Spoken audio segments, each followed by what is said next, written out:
De saída, a gente pode afirmar, reconhecer que o que prevalece nas democracias é o voto facultativo. E isso é consistente com uma tradição liberal que vai considerar o voto fundamentalmente um direito, mais do que um dever. A ideia, que faz perfeito sentido, aliás, é que se as pessoas não estiverem particularmente interessadas na eleição, que elas cuidem da sua vida, usem seu tempo do jeito que bem lhes aprouver. Só que eu acho que o voto obrigatório no Brasil não apenas é algo defensável, mas é mesmo algo que a gente poderia desejar exportar, por assim dizer. Eu acho que seria desejável que ele fosse imitado. Por quê? Isso se prende aos efeitos esperados do voto facultativo. Mundo afora, em eleições, as pessoas que dispõem de maior controle sobre o uso do seu tempo vão poder comparecer em eleições mais do que as que têm menos controle sobre ele.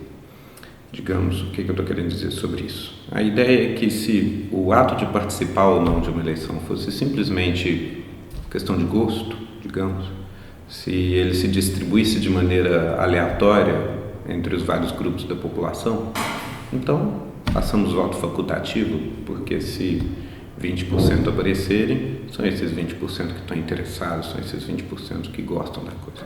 Tudo bem. O problema é que essa propensão a aparecer, digamos assim, a propensão a comparecer, a votar, ela não se distribui aleatoriamente na população. E ela sofre efeito sistemático dos diferentes grupos a que as pessoas pertencem. Assim, no mundo afora, você tem ricos votam mais do que pobres, tipicamente homens votam mais que mulheres. Em países como os Estados Unidos, brancos votam mais do que negros e mais do que hispânicos.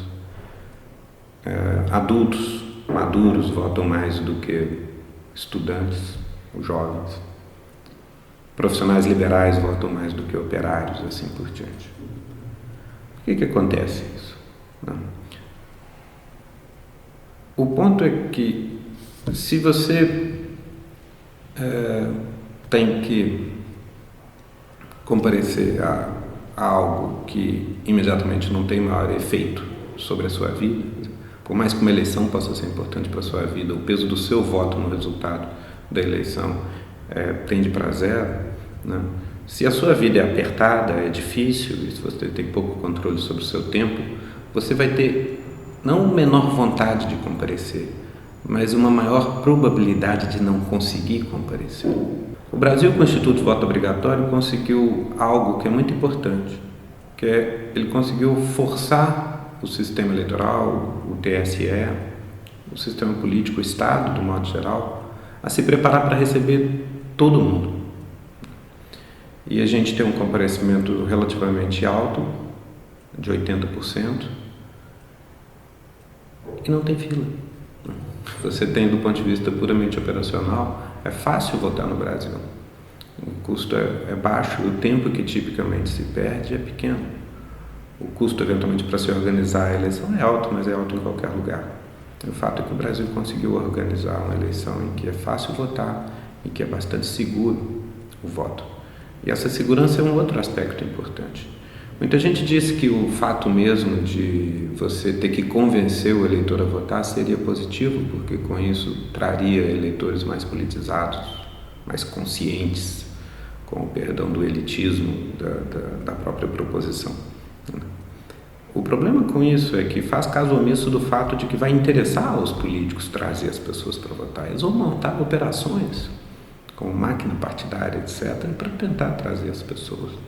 Um outro aspecto é que num país desigual como o Brasil, você pode esperar com bastante plausibilidade que em alguns lugares, particularmente conflagrados, você vai ter não necessariamente apenas o chefe político tentando carrear as pessoas para votar, tentando fazer seu curral e levar as pessoas a votar, mas você vai ter eventualmente algum tipo de potentado local, o crime organizado, o tráfico, o grileiro em área de conflito agrário, que eventualmente vai tentar intimidar os eleitores a não comparecer. pode tratar de fazer ameaças veladas, tratando aquele que quer votar como um provocador. E isso certamente, esse tipo de intimidação é muito mais grave do que o vago aborrecimento que algum de nós, no conforto do seu domingo, prefira passar 15 minutos a mais em casa em vez de caminhar até a sessão mais próxima para fazer seu voto. Isso não é exagero, isso não é fantasia. Basta ir na história das grandes democracias, por exemplo, os Estados Unidos. Há 50 anos atrás, quando eleitores negros no Sul tentavam se registrar para votar, a Ku Klux Klan costumava comparecer para tratar de dispersá-los violentamente. Ainda hoje, nos Estados Unidos, várias legislaturas estaduais estão fazendo modificação em lei que dificulta mesmo o exercício do que eles chamam voting rights. Por quê? Porque o Partido Republicano, principalmente, tipicamente não se interessa por um alto comparecimento de populações de imigrantes, negros, pessoas pobres, etc. Então, estão aumentando as exigências de certificação de endereço e moradia para poder votar. A falta de um cadastro fixo, prévio, pré-determinado, com a especificação legal de que as pessoas devem comparecer, no final das contas, funciona como uma proteção do cidadão contra, seja a intimidação criminosa do eventual potentado local, seja contra as manobras e as chicanas político-parlamentares dos próprios partidos. Eu digo com muita tranquilidade que o voto facultativo aumenta a margem de manobra de elites políticas com relação à manipulação estratégica da disputa eleitoral e também elitiza o sufrágio, aumentando a desproporção do comparecimento entre pobres e ricos, fundamentalmente. Eu não vejo nenhuma razão para seguir atrás disso. E certamente eu diria que são poucos os países no mundo que são suficientemente igualitários e jurídica e politicamente pacificados para a gente poder dizer com alguma confiança que o fato do voto ser facultativo não interfere de maneira sistemática no resultado eleitoral.